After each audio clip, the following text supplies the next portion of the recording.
네, 오늘은 불법체자 구제안에 대해서 말씀드리겠습니다. 제가 저번 영상에서 몇 번 말씀드렸는데요. 최근 CNBC 방송에서 불법체자 구제안에 대한 분석이 있었습니다. 사실 불법체자 구제안에 대해서는 여러 가지 회의적인 시각이 있는 것도 사실입니다. 어떤 그런 회의적인 시각의 근거는요. 미국 상원에서 집권당인 민주당의 의원 수가 50석밖에 안 된다는 거죠. 50석밖에 안 되고 이제 플러스 부통령이 한 분이 더 있으니까 51석이 돼서 통과를 시킬 수 있는데 문제는 필리버스터입니다. 필리버스터라는 건 다 아시겠지만 이제 의사 일정을 지연시키는 거죠. 그래서 이 필리버스터를 없앨 수 있는 방법은, 무력화시킬 수 있는 방법은 어떤 법안에 찬성하는 상원의원 수가 60분일 경우는 당적에 상관없이요. 60분일 경우는 필리버스가 무산되기 때문에, 무력화되기 때문에 그 법안은 통과될 수가 있는 거죠. 근데 과연 지금 그 불법체자 구제안이 60석의 지지를 받느냐, 상원의원 전체에서 100명 중에, 거기에 대해서 회의적인 시각이 많습니다. 그것이 바로 회의적인 시각의 근거가 되죠. 그래서 최근에 CNBC에서는 어떻게 분석을 했냐면요. 어떤 그런 이민개혁법을 하나의 법안으로 하지 않고 따로따로 분리해서 미국 의회에다 제출할 가능성이 높다는 거죠. 물론 지금은 하나의 법안으로 제출됐습니다만은 얼마든지 그걸 다시 분리할 수가 있는 거죠. 예를 들자면 드림 법안 따로, 농장 근로자 법안 따로, 국경 강화 법안 따로, 성인 불법체자 구제안 따로, 이렇게 따로따로 분리해서 제출한다는 거죠. 사실 드림 법안 같은 경우는 제가 저번 영상에서 말씀드렸습니다만은 야당인 공화당 상원 의원들 중에서 드림 법안에 지지하시는 상원 의원이 생각보다 많습니다. 근데 만약 법안을 하나로 해서 그 하나의 법안 안에 드림 법안 내용이 있을 경우, 아무리 드림 법안에 찬성하는 공화당 의원이라도 전체 어떤 하나의 법안 중에 자신이 반대하는 내용이 들어가 있으면 그 전체 법안을 찬성하기가 어렵게 되는 거죠. 이게 바로 현실입니다. 이런 문제가 바로 옛날에 바이든 대통령이 부통령 당시 오바마 정부에서 추진했던 포괄적 이민 법안이 실패한 가장 큰 이유였죠.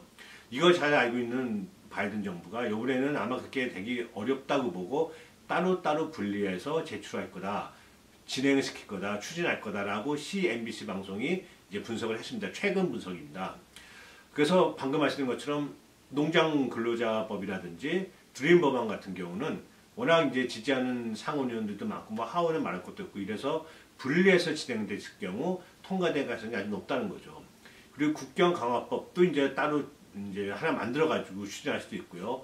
이제 성인 불법체자 구제안도 하나의 법안보다는 따로 분리해서 진행시켰을 경우 통과될 가능성도 생각보다 높아진다 그러죠.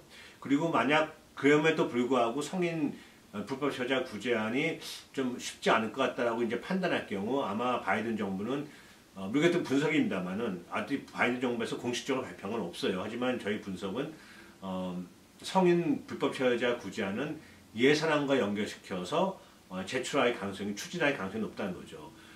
예산안은 기본적으로 필리버스터가 적용되지 않습니다. 그래서 예산안 같은 경우는 51석만 되면 통과될 수가 있는 거죠. 그래서 지금 현재 51석이기 때문에 부통령까지 포함해서요. 성인 불법체자 구제안을 예산안과 연계시켜서 진행시킬 경우, 추진할 경우 이것은 통과될 가능성이 아주 높습니다.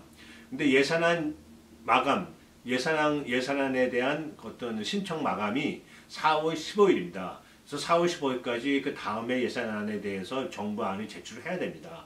그래서 저희가 생각할 때는 4월 15일 이전에는 적어도 성인 불법체자 구제안에 대해서는 상당히 어떤 윤곽이 잡히지 않을까라고 생각을 합니다. 물론 드림 법안이라든지 농장 근로자법, 무슨 국경 강화법 이런 거는 그 전에 진행이 많이 될 것 같고요. 그래서 이런 면을 이제 종합해 봤을 때 하나의 법안, 컴프레hen시브, 포괄적 하나의 법안으로 진행시켰을 경우는 어떤 회의적인 시각처럼 통과되기가 쉽지 않을 가능성이 생각보다 많습니다. 그렇지만 하나하나 분리를 시켜서 법안 하나하나를 추진할 경우는 드림 법안이나 뭐 농장 근로자 법안 이런 거는 통과될 가능성이 아주 높고요. 단독으로 통과될 가능성이요. 그리고 또 저희의 또 어나더 관심사인 성인 불법체자 구제안은 예산안과 연결시켰을 경우는 또 통과될 가능성도 생각보다 높습니다. 그래서 이런 것을 종합해 봤을 때 현재 불법 드림 법안, 성인 불법 체류자 구제안, 뭐 농장 근로자 법안 이런 법안은 통과될 가능성이 점점 높아지고 있습니다. 이게 이제 CNBC의 분석 중에 하나인데요. 사실 CNBC가 이제 미국 주요 언론이 이렇게 분석한다는 얘기는 그만큼 이민이 현재 미국 행정부 내, 미국 정부 내에서 아주 중요한 문제라고 이제 인식되는 거죠. 그래서 빠르면 뭐 4월 중순이라도 어떤 가시적인 결과가 나오지 않을까라고 생각합니다. 물론 4월 중순 뭐 그때 통과되더라도 또 준비 기간이 필요하니까 금방 적용될 수는 없는 거죠. 또 준비 기간 뭐 몇 개월이 또 필요할 수가 있습니다.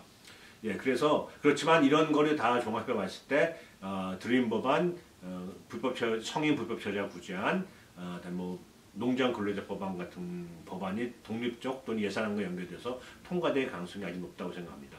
사실 오늘 다른 내용에 대해서 이민 내용에 대해서 말씀드리려고 했는데요. 최근에 CNBC가 이런 방송을 내보내는 바람에 아무래도 이런 좋은 내용을 여러분께 알리고 싶어서 제가 먼저 이걸 말씀드렸습니다. 제가 계속 이제 이 방송을 준비하면서요.